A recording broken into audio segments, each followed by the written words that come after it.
What's happening, guys? It's Abhinav from PhoneBunch and welcome to our full review of the 2016 Galaxy A5.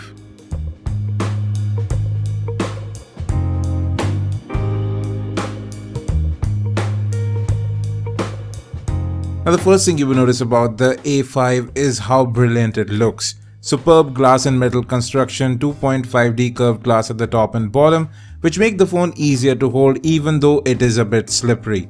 Now if we talk about specs, you have the Exynos 7580, a 5.2-inch 1080p display, 2 gigs of RAM and just 16 gigs of storage. I'll get to the rest of the things in a while.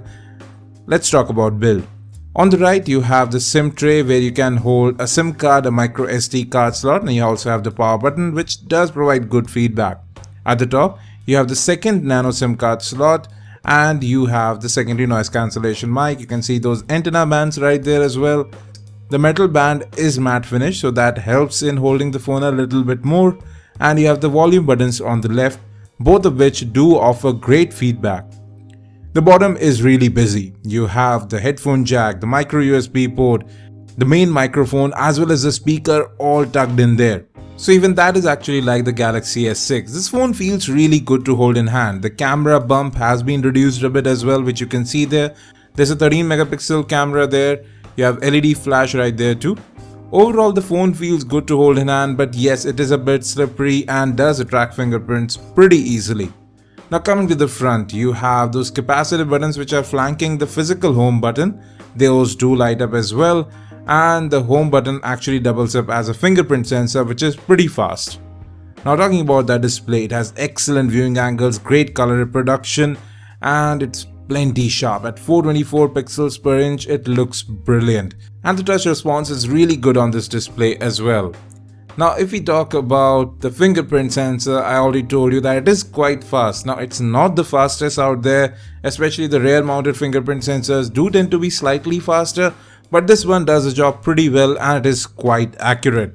Now next up, we get to network and call quality. Now again, we didn't have any issues with network reception or call quality. Actually, the call quality was pretty excellent. Speakerphone and the earpiece are quite loud for voice calls, and you have that extra volume feature which does make the other person a bit more audible. Then there's NFC baked in as well, mobile hotspot, Bluetooth, USB tethering, everything. Moreover, this phone is ready for mobile payments with NFC and a fingerprint sensor when they do become available in India. And here's a look at all the sensors on the device. There's no gyroscope here. Now from the front, let's move to the back again, where that 13 megapixel camera is there. You can easily launch it by double tapping the home button. That's actually pretty useful. I never used a shortcut for the camera again on the smartphone. Now there is a Pro mode available here where you can control white balance, ISO and exposure. And the Galaxy A5 can only record in 1080p just like the A7. Now if we talk about image quality, that does leave a bit to be desired. Now in good lighting where there's plenty of ambient light, this phone performs brilliantly. Colors look good, there's quite a lot of detail there too. But if you come indoors or where the lighting is a bit low or there's artificial light with some fluorescent lighting, the color reproduction does take a bit of a toss and there is quite a lot of noise introduced in the environment.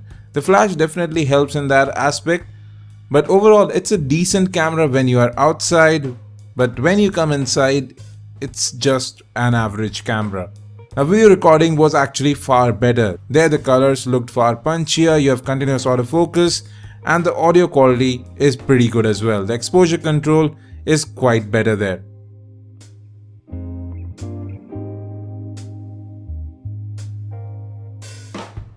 Now another good point is audio quality on the device. Now that's through the headset jack. You do get these earbuds within the box which do sound quite alright for stock earphones. The speakerphone is decently loud again. There is a hint of bass there. It doesn't sound tinny but isn't really the loudest speaker in this price bracket. Moreover, you have FM radio which does work out quite fine with recording, and that too in stereo quality. Now from multimedia, let's jump into software. So the Samsung Galaxy A5 is running on Android 5.1.1 Lollipop, just like the Galaxy A7 2016. You have widget support baked in. Now we are already quite familiar with TouchWiz by now. There is theme support baked in, you can edit the notification toggles right up top, and that's pretty much all about it. Now at present we don't have any confirmation as to when this phone would be upgraded to Android Marshmallow, but we do expect that an update is in the works. Now that brings me to storage. This phone just has 16 gigs of storage, out of which you'll get about 10 odd gigs when you get the device, which is pretty less for a phone that costs about 30,000 rupees.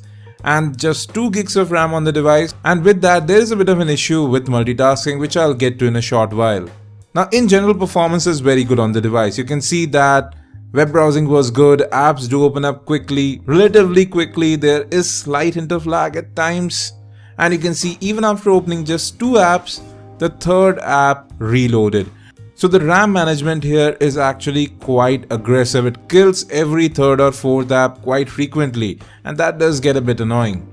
Now even in gameplay, I did notice a bit of lag on Asphalt 8 and Nova 3. Now the A7 actually performed far better in gaming, at least that's what I found, and that probably might be due to that 1 gig of extra RAM on the Galaxy A7. So this one is definitely not meant for gaming, and we are not all power users. So if you want a phone that does perform well in day-to-day use and does have excellent battery life by the way and looks superb, then you might consider it, at least when the prices do go down a bit. And while we are talking about battery, this phone does support fast charging, and you do get a fast charger within the box. It charges in less than 2 hours at 2900 mAh battery. You'll easily get more than 1.5 days of use with this device, even with some heavy use, listening to music, playing some games, watching videos. And you have that ultra power saving mode right there as well if you just want to get some extra juice out of that battery. Well folks, that pretty much sums up what I think about the Galaxy A5. It's brilliant to look at, it feels good to hold in hand, it's superbly well crafted, it looks like a premium flagship. But it doesn't perform as a flagship. The cameras are a bit disappointing as well. And then there's the pricing. At about rupees 30,000, there are a few better options than the Galaxy A5, including the Moto X Style, at least in the camera department. So those were my 2 cents about the Galaxy A5. Do tell us in the comment section what you think about it, and whether you would consider buying this smartphone if it was priced less than 25,000 rupees.